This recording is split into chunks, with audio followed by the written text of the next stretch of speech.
Malayo pa, pero malayo na. Hanggang saan kaya ako dadalhin ng pangarap ko?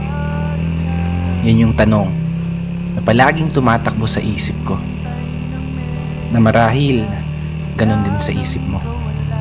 Kasi kung titignan mo, kakaiba talaga yung ginagalawan nating mundo.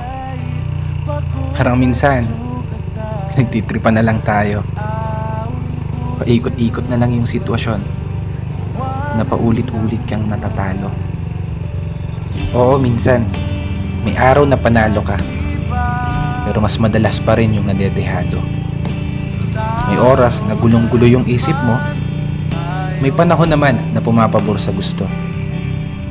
Ganito siguro talaga yung ibig sabihin ng buhay.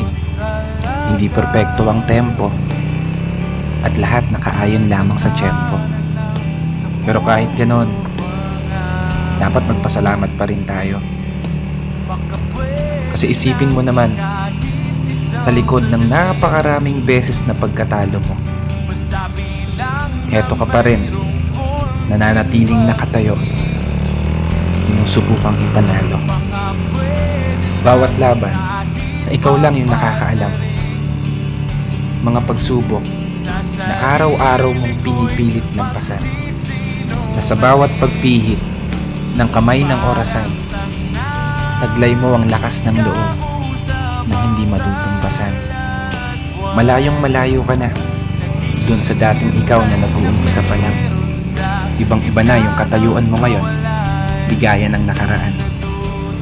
Mas matapang ka na, mas matatag ka na, mas kaya mo nang harapin ng mga problema kahit nag-iisa ka.